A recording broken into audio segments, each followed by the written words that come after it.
Hello, everybody, and welcome to Detective Conan Case Closer, a panel about whatever it says on that. What? I'm Max. I'm Natalie. I'm Thomas, and I also thought we were doing Ash Cat Catchem.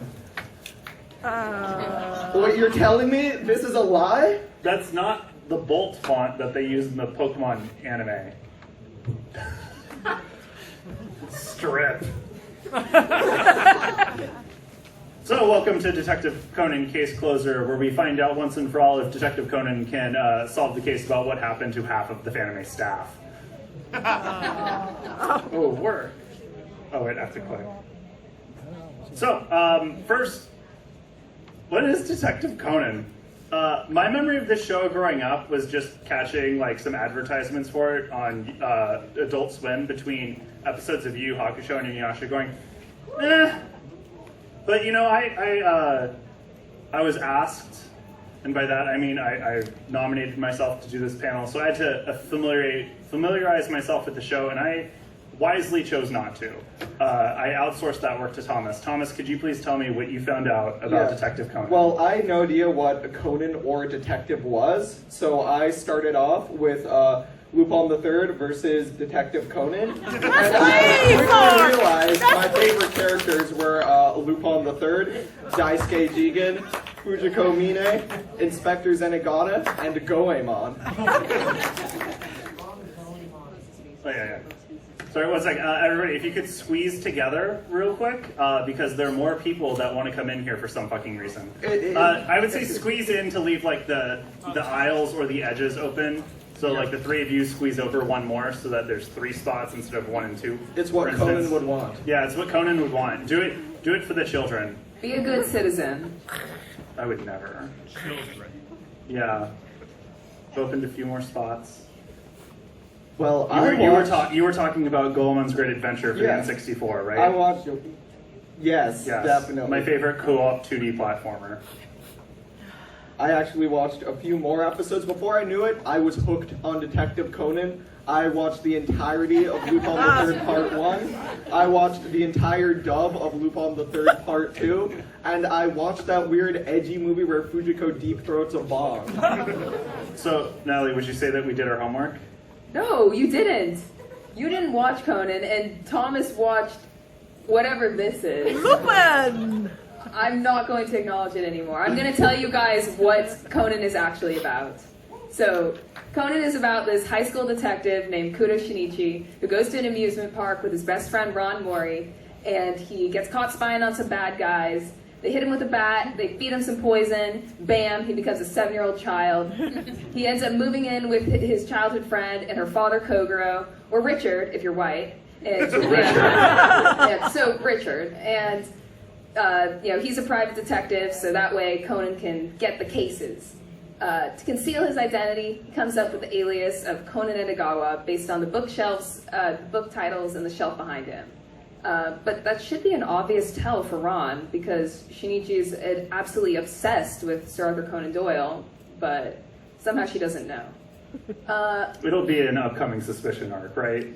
Yeah, there's only one upcoming suspicion arc, right? No, there's like 20. We have like 3 seats at the front, if anybody in the still splash needs. zone. Don't worry, we there don't will bite. be a splash. Right, 3 seats up near the front if you guys would like those. Yeah. So Detective Conan has over 1,000 episodes. So if you guys don't have infinite time to watch it, but I know you do because you're probably on your 7th rewatch of The Office, I recommend just watching what I consider essential. So I'd recommend starting with episodes 1 through 3. They're a must because they introduce key characters and set up the general format of what the show's going to be like. Episode 7 has the very first Ron Suspicion arc. It's fantastic. And episode 11 tells the tragic story of a PG&E employee who kills himself in a fire while playing piano. You know, this scars Conan for life because he thinks he could have saved that guy. Wait, isn't this like the 10th time he's discovered a dead body just in the show? No, he discovered way more than that because he was solving murders. Yeah, so why is this the one that scars him for life? Well, is it because it was a travel episode to Paradise, California? What? Yes. So episode 43 introduces Shinichi's parents, who decide to kidnap him and pull an epic prank on him by pretending to be cold-blooded criminals. Wait, his parents come back from America. They're like, oh, our son's gone, so let's just pick up this kid off the street that looks kind of like him and do crimes. Well, sometimes coincidences just happen. And why is she dressed like Daphne? Okay, so 48 and 49 are the case that introduces Shinichi's rival detective, Hattori Heiji. And, then after you watch that, you can watch all of these flattering of episodes. Wow. And then you'll know you're finally a true fan. And after that, you can go back and watch the ones that you skipped. Wait, where did you get that watch order from? I just made it up. I came up with it very arbitrarily. What? Jesus Christ. Why am I here? Okay, so if you want to just take the shortcut, you can read infographics like this one that tell you all you need to know about the drugs in Detective Conan. And I think this is a great idea because it's a lot easier than researching drugs in real life. So we know about the history of what Conan's about, but let's talk about the history of the show. Now, a lot of uneducated members of the audience, so literally all of you, may assume that the show is based off of, the show is called Detective Conan as an homage to Sir Arthur Conan Doyle, the author of the Sherlock Holmes franchise. That's impossible. First, look at that man's mustache. Nobody has ever done a good thing with a mustache like that. That thing's a crime. Second of all, Detective Conan has like 1,100 episodes, so it's definitely been around longer than Sherlock Holmes. I know what you're saying, but Conan is even a self-described Sherlock Holmes fan. Wrong. That's a translation error. In the original Japanese, he isn't a fan of Sherlock Holmes. He's a fan of a much older franchise. That's right, Sherlock Hound. What? This is, of course, written by the illustrious Japanese playwright and time traveler, William Shakespeare. What? You're acting like this is news. You should know this if you're a true fan, as I am. William Shakespeare's done everything, okay? So, with that, we should talk about the characters. Shakespeare's great at making them up, and a show with this many fucking episodes is bound to have a doozy. So, let's talk about the supporting cast that, for some reason, is a bunch of people that like hanging out with a 7-year-old child. Actually, he's not 7. He's 17. He just shrunk. He's physically 7. No, he's physically, but his mentally is not. I don't care if that kid is mature for their age. I'm not hanging out with them. What's your location? Okay, so let's talk about Ron, Shinichi's love interest. She's super cool. She's Koguro's daughter, a karate expert. And, in a series filled with all of these characters who just act like seeing a dead body is nothing, she provides some, actual human experience, content where she cries and she gets, invested in the cases. Let's also note that unlike Shinichi, who's taken out with one baseball bat blow, she can take them like a champ. If the black organization found her, she'd just defeat them and the plot would be over. Anyway, speaking of Ron, let's talk about her dad, Richard Moore. What? Kogoro Mori is Conan's caretaker, and supposedly he's a detective. But I don't think the stats bear that out. He's solved 400 cases through Conan, 4 on his own. He's normally just sleeping. And I think that's pretty cool. He's a cop who sleeps on his job. I think we found the one good police officer. And when he's not wasting department time, he's wasting their resources by gambling at horse races and simping for idols. Not only that, he's a devoted father, bringing his adopted son on nearly every case. I didn't realize the Tokyo Police Department always had a bring your kid to work day. I'm already dealing with bring your kid to convention day, and it's a fucking nightmare. I'll give you a snack if you're good. Thank you. Do I get a snack? No. Know your place. But I think I figured out why someone this lazy became a detective. This is the face he makes when he's hit with a stun gun. We all recognize this face. Why aren't there hoodies of this yet? I would love to buy one. My favorite character is Inspector Zenigata. He is a competent policeman, unlike Kogoro. As you can see, he'll travel across the whole world at any time, in any weather condition, to arrest Lupin once and for all. No, it's a Conan panel. Lupin. Conan. Lunan? What? Continue. Is that your new ship? Okay, so Takagi is the first member of the police department to take Conan seriously. So because of that, we actually can't take him seriously. This. Wait.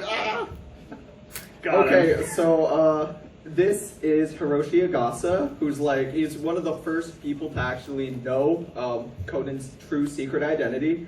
His scientist friend gives him gimmicks.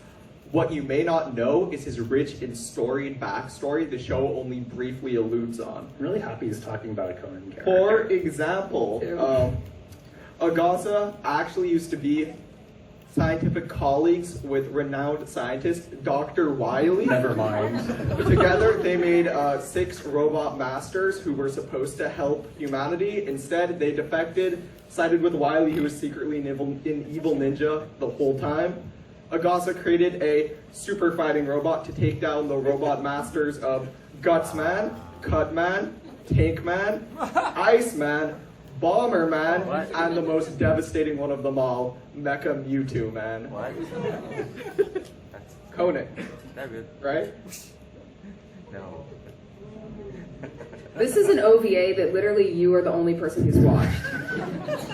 Well, that's because he made it. Anyway, I mean, this seems really childish. So let's talk about the detective boys. And I think calling them detectives is honestly pretty aspirational. I don't think they've ever solved a crime in their lives. They just kind of exist so Conan has other 7-year-olds to talk to about things. Whenever they're involved in a case, it's basically like an episode of Blue's Clues where Conan is Steve trying to guide them through the process to solve the case. I mean, it's just such a sad roster. We have Ai, who she is also a child, an adult in a child's body, or I guess a teenager. I don't know. 18 is basically a senior citizen for anime. Wow. But yeah. Then we have Mitsuhiko, who's there. We have Ayumi, who is there and a girl. She has 2 character traits. And we have Genta, who thinks he's the leader of the detective boys, and occasionally tries to flex his authority because he thinks it's the only way to get Ayumi to like him. At this point, I feel like I'm picking on children. This is wrong. Detective boys, I'm so sorry. Honestly, I don't know how you keep getting invited to things. It's kind of weird that you're always at these crime scenes. But you are fun and interesting and have great never mind. You have terrible fucking hobbies. Birding, I absolutely hate birders. I want them to go back to eating glue. Max, I don't think that you really talked about Hybra enough. That's fine. No, she's actually a really good character. So I'm going to talk more about her. She's this... Thank you guys. You all agree with me. I'm so glad. Yeah. At first, she's this depressive and gloomy character. She uses flowery language to do things like compare herself to Marie Antoinette. And then she tries to kill herself by staying put in a bus that's about to explode. You know, the way she acts, though, makes a lot of sense, considering she's traumatized from working at the organization from such a young age. But, you know, she's an invaluable ally for Conan. Not only is she his drug provider, but she also helps look after the detective boys when Conan isn't with them. And there have been many times where she's covered Conan's blind spots, whether it be in love or insights into the Black organization. So now that we've talked about all of Conan's friends, or like 2% of Conan's friends, we're going to talk about his rivals. Oh my god. Now, we're topical. We finally did it. So this is a quiz. What's going to happen is I'm going to show you a character, and if you think they're one of Conan's rivals, I would like you to raise your hand. If you do not think they are one of Conan's rivals, do not raise your hand. It's very simple. I'm sure you'll fuck it up. First, is this clear recolor of Conan one of his rivals? Obviously. I said one hand. Okay. Thank you. You are correct. Good job. Clayton, why are you raising an elbow? I think you just like to Because pick you on asked me me. to raise a hand, and this is the best I can do. I hate you so much. I'm so glad I have new panelist friends. And he's only talked about Lupin so far. So anyway, this is Hattori Heiji. He's basically Conan, but from Osaka and likes baseball instead of soccer. He speaks Osaka. He's the first person to deduce that Conan is who he says he is, which is crazy since he wasn't introduced in the series until episode 48. I think he's a better detective than Conan, though, mostly because he comes rolling out with a baseball bat. Because if you're doing detective work and find yourself dealing with various nameless criminal thugs, a baseball bat's going to do a lot more damage than a soccer ball ever could. He also doesn't use his profiling. Huh? He doesn't use racial profiling. Yeah, he doesn't? That's good. See? Good guy. Next up is Jiro, who dreams of sushi, one of Conan's rivals. I like that they didn't feel safe raising their hand until you raised yours. As if you're going to give them an answer. If I put Fujiko Mine up here, you would be like, you'd be yes. I thought I was taking the quiz as well. Here's the problem, he's right. What? It's Kinoru Wakita, professional sushi chef, who is secretly Rum, second in command to the secret board of shadowy figures. Spoilers, sorry. We're now. Yeah, you know what? That's new. It's been decades. Here's the thing. So according to the Detective Conan wiki, this man is, the age is listed as 67 years ago, he was only a child. What? Just say he's 75. A child is a nebulous age. You can give me a real age. It's so fucking weird. Also, for someone who's so plot relevant, he wasn't properly introduced into the series until episode 894. Yeah. I love Conan. Next up is this clear reject from Fuckboy Island, a Conan rival. Yeah. See, it's like if I put an anime character up, they're gonna say yes. Which is, I like, why are you so hesitant? Do you just not trust me? No, the guy behind you, he was doing this. Okay. Yeah. Oh, I stopped reading. So everyone whose hand up is wrong, he is not one of Conan's rivals. I mean, he's a character in Conan, his name is Ray Furuya, or whatever. Ray Furuya. Ray Furuya, I'm white, okay? This is Richard Moore. He is a detective, but I think calling him one of Conan's rivals is generous. Now, he does work for the National Police Academy as a spy for the Black Organization while moonlighting as a hipster bartender. He's very good at driving and fighting, so he's basically Dominic Toretto. And I know what you're saying, Max, you've made this slide way too complicated. You're right. I'm sorry. This man sounds pretty accomplished, though. He should be a rival. The problem is that he is an apprentice detective, and the person he is an apprentice to is Richard Moore. And anybody who is Koguro's apprentice cannot be an actual rival to a real detective. He even had his own spin-off series, but much like his voice actor, it was canceled.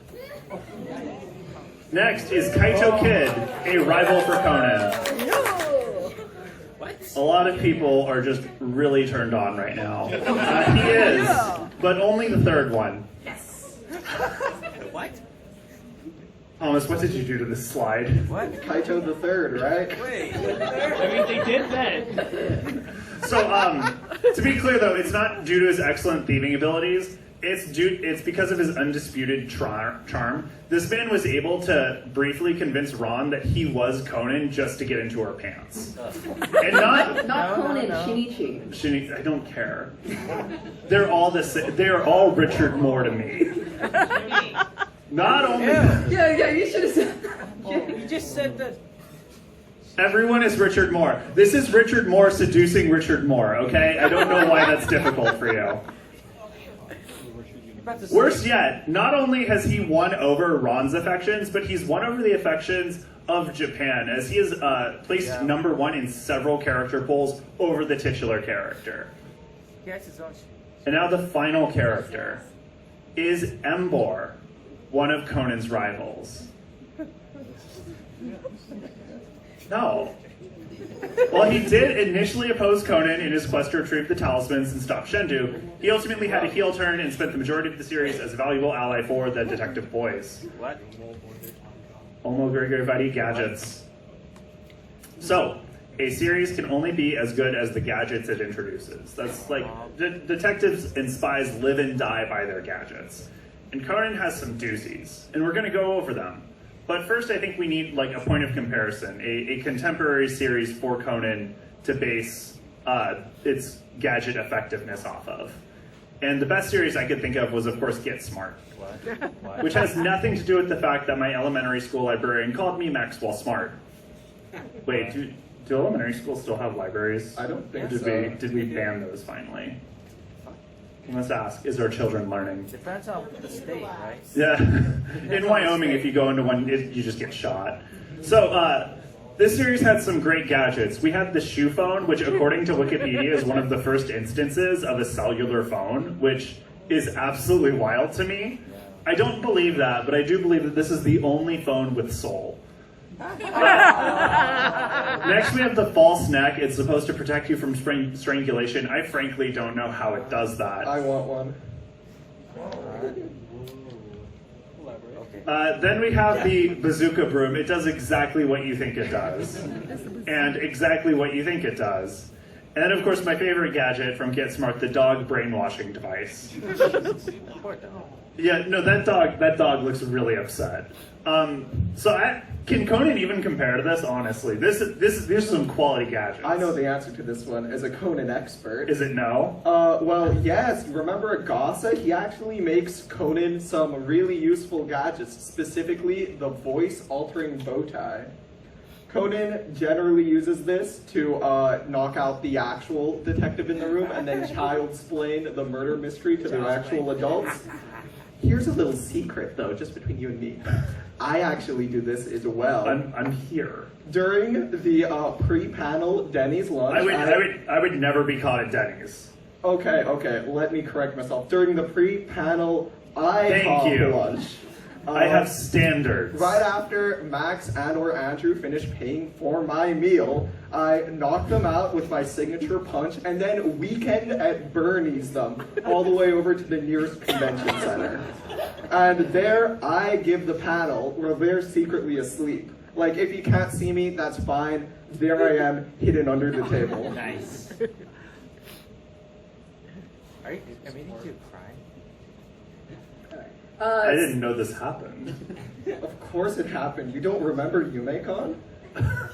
You weren't even at YumiCon. Doesn't know. It's a secret. So what's not a secret is that Conan's shoes are the most powerful gadget he has. You know, he can use them to kick all these things I've displayed on the screen and more. And his favorite is the soccer ball, but I think that that's not his most powerful choice. I think a rock or a brick are much, they're going to pack a lot more force. So he should be using those way more often. And something else that I was thinking about was, do we actually need superpowered shoes? No, we're anime fans. We only walk outside when we want to go to an anime convention like LineCon. So I think the most useful kind of shoes would be like some kind of shoes that massage your feet while you're standing in line. Also, Conan's shoes are something you cannot name yourself on Roblox. So therefore they are objectively like the most dangerous thing in the entire world. This is the grappling hook belt. It is a belt and a grappling hook. It has this little crank you turn on it that you lower yourself down to safety. Unfortunately, doesn't exactly have an 100% success rate, but it was cool enough that it was actually stolen by the James Bond franchise. And I can't believe this. First of all, that's plagiarism. You need to get exposed for that. Second of all, look at that awful, and I mean awful wiki design. Like, so boring and uninspired. Making things black and white do not make them cool. And Compare this wiki to the masterful Detective Conan wiki, where you can see, oh, there's Conan looking at you. What a logo. One truth prevails. What a slogan. That can't be That misinterpreted. feels some QAnon shit right there. And look, all the Conan news. And it's been a while, but look at all the latest Conan news. Up there at the top, support us. You can support all 5 existing Conan fans. So good on you. One of them is up here with us. And if you look top right, there's Detective Conan looking at all of you, daring you to make a murder he can't solve. So Conan's skateboard is both indestructible and able to defy the laws of gravity. Seriously, Conan uses this thing to get onto the roof of a soccer stadium in movie 16. He uses it to skate on the sides of cars in movie 22. And he regularly uses it to fly in the openings. That makes Tony Hawk look like crap. No, he's just better than Chad Muska. He's got, Tony Hawk has nothing on him. Next, we have one of the most powerful weapon gadgets within the Conan universe, and that is, of course, drugs. Specifically, APTX 4869 Nice. This is a magical de-aging drug. The problem is it only works once. Kind of weird that in the Conan universe, turning a teenager into a child is a poison, but in 100 Girlfriends, it's an immortality elixir.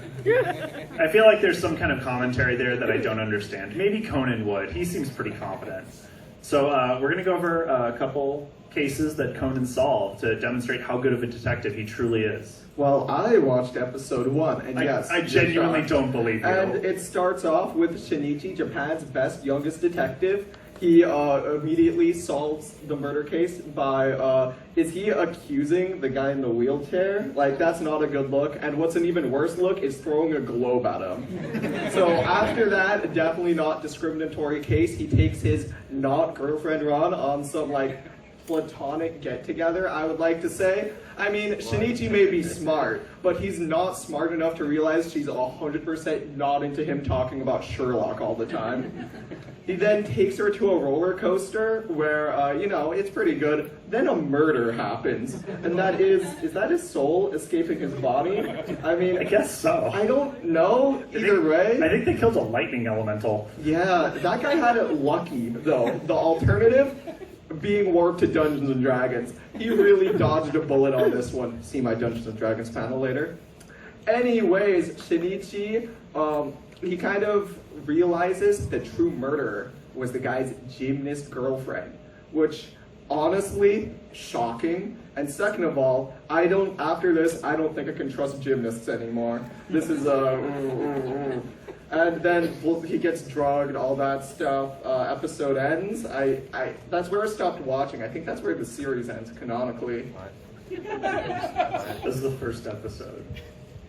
I went way deeper into the But series. he was old in that one. I thought he aged up, and that one took place at like the end So of the I'm series. going to talk about a much later episode in the series, episode 5, the Shinkansen bomb case, or as I like to call it, Bullet Train 2. So in this episode, Conan, Ron, Kogoro, and for some reason the Detective Boys are just riding the train. I don't know why the Detective Boys are there. No one paid for their ticket, no one invited them, and no one is supervising them. It's confused. I assume it's some blank check situation, and let's just hope it doesn't get as weird as that movie did towards the end. So Conan then sees some perfectly innocent individuals and immediately profiles them as ne'er-do-wells. He engages in an illegal wiretap, and then finds out that they have given a briefcase to someone that was going to explode the train. From here, Conan takes some clues and uses it to narrow down which person on the train it is through, deductive reasoning. Finds the case, and then kicks it out of the train, which is really upsetting because he stopped something really cool from happening. What's funny about this episode, though, was initially it was gin and vodka, but the anime decided to swap them out with some cosplayers. Because they just weren't sure if gin and vodka were actually supposed to be the guys on the train. So they thought that the anime was going to end, so that's why they did that. Like, let's ignore the plot. Okay, now I'm going to talk about episodes 57 through 58, the Holmes-Freak murder case, aka the one time that the victim was murdered because he messed up a Sherlock character in a fanfic. That's a toxic fan right there. And the case starts out with Conan entering a contest to win a rare first edition book and convincing Ron and Kogoro to join too. Heiji is there as well. At the event, the organizer asks everybody to complete a 1,000 question trivia about Sherlock. Then he gets murdered and his corpse drives a car off the side of a cliff. After that, a fire breaks out in the garage of the inn they're staying at, killing one of the participants. Starts again. You know, it's quite common. PG&E is a recurring character in the show. So, killing one of those participants. There's a blackout, and somebody gets stabbed. The culprit ends up being this goon. Also, Conan uses Heiji as his sleeping detective in this case, and Heiji actually wakes up mid-deduction and realizes that Conan is Shinichi. And then what ends up happening is he blackmails Conan into being his friend. Are you guys going to give me the photos back yet? No, but I am going to talk to you about my favorite episode, Buns, Guns, and Fun in the Sun. It's the travel episode to Rio. Starts off with a mobile crane driving up the steps to the Christ the Redeemer statue and brutally defacing it. The three culprits are then taken to a maximum security prison for where they will heal and then be interrogated. What were they planning? What did they want? What was their MO? We don't know. Thankfully, Japan's best detective is on the case. That's right. Kogoro, I'm just joking, in Zenigata. Thomas, What? we told you to stop talking about Lupin the Third. But the projector, Chirik. Jesus food. Jesus springing a leak and distributing wealth equally across Brazil. Like, this episode's great. You're wrong, Okay. buddy. We're moving on. We're going Okay. to talk about crossovers. The section that we told you to put all of your Lupin content into.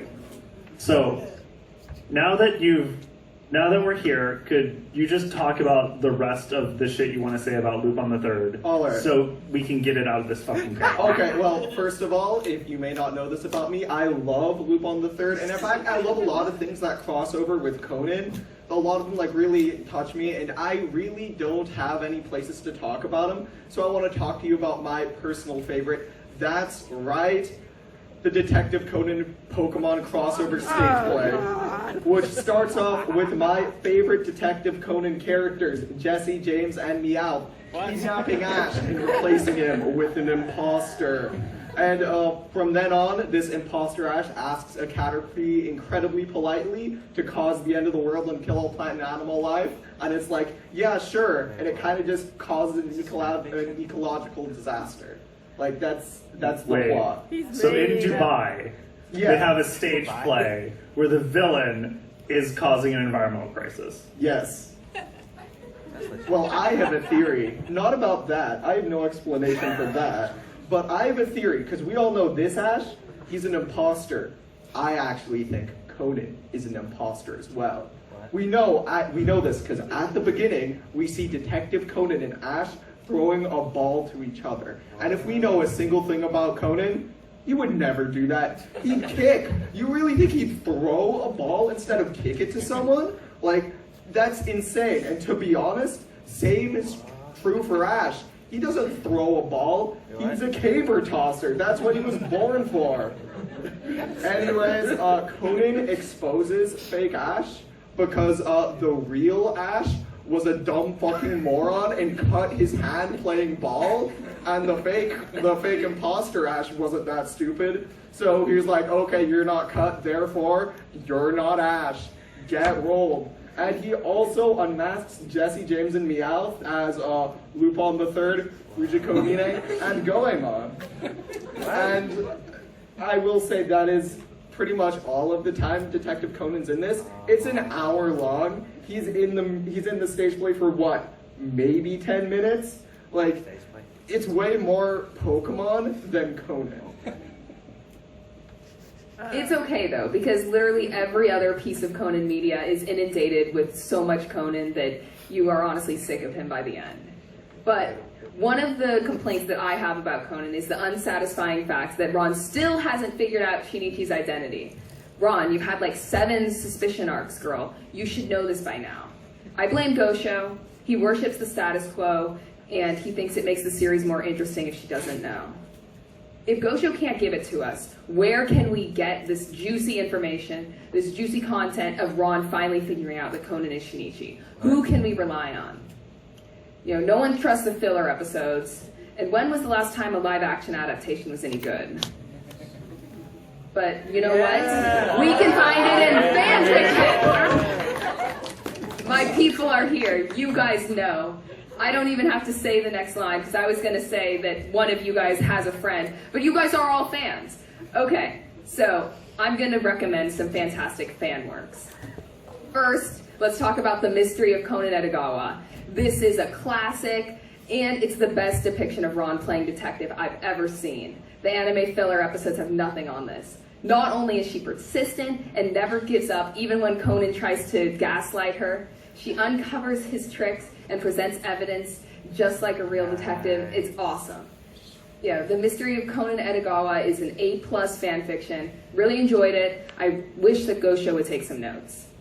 Oh, I forgot these parts. Yes. A+. Okay, so for a more modern and dramatic rendition of this plotline, I recommend 7%. It starts with Ron watching Conan shrink right before her eyes and details the dramatic escape that they lead while escaping from the black organization. The prose is amateurish, but you really have to give fan fiction a break if you want to see the plotline you want to see actually play out. So, you know, this is a great one, but if you want to read something more avant-garde, I have another option for you. That's right, Hobry and Ron, the parody comic that stars the best characters in DC. The plot moves very quickly. First, Shinichi's dead. Then the agency is destroyed. Then Shinichi's house burns down. Somehow they end up in a blimp. And in the most recent chapter, Ron is in the hospital. You know, all the words are misspelled, so when you're reading it, you can be a detective, just like Conan, trying to figure out the meaning. And one more thing, Conan reveals himself in this fanfic, so it's automatically better than all the like canon content. So it's Conan gets trolled, right? It looks like the Breaking Bad comics to me. Anyway, with that, I guess we should talk about what cases can Conan solve, because he's a very accomplished detective. The first case I think we should apply him to is, of course, that of the Zodiac Killer. This is pretty tough. The killer's been eluding the cops for decades, and Conan got it. But could Detective Conan solve the Kira case? And you know, there's a few moments in this where Kira's a hack. Quiet, you. Let's talk about that potato chip scene. Would Conan be able to deduce what's happening straight from what's presented in the scene alone? Well, no. Would he think to put a microphone or two in addition to the batshit insane 64 hidden cameras?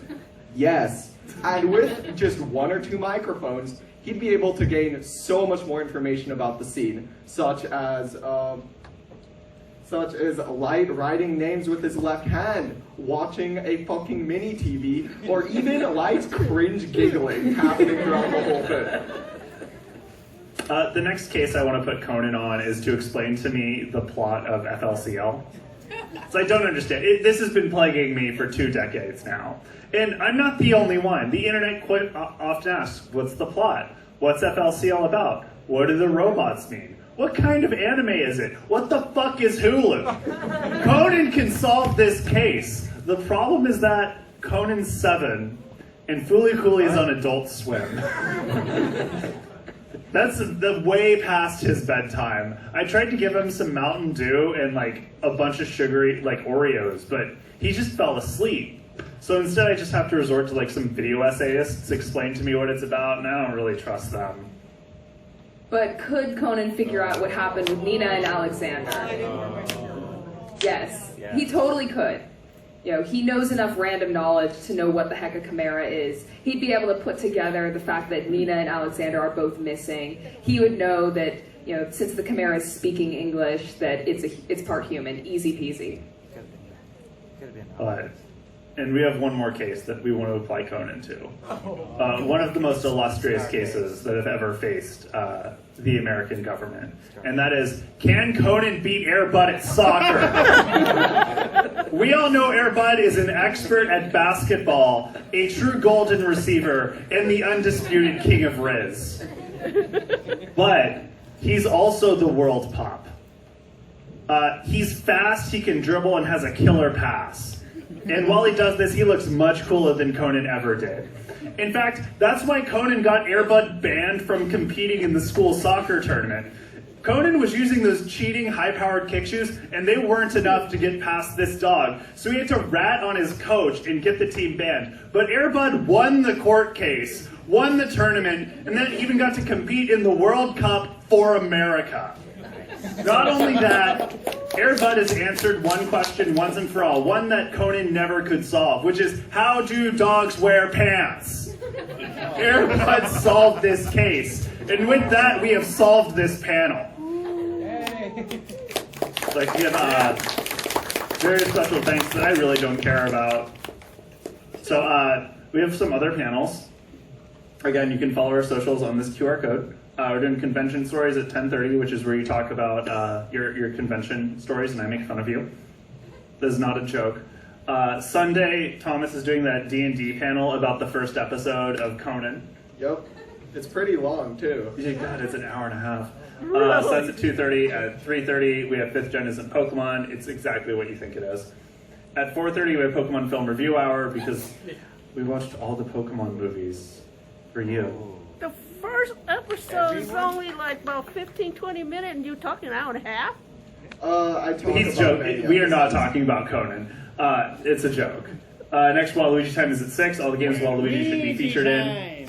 Waluigi time. He's also doing Dio Did Nothing Wrong tomorrow at 7:30. It's about how Dio's a stand-up guy. It's true. And then at 9:30 we have Anime Survivor, where we put anime characters and put them in a Survivor simulator. We're going to see how good Detective Kogoro is on an island. Oh my god. So with that, we have like 2 minutes, so if you have any questions or parting comments.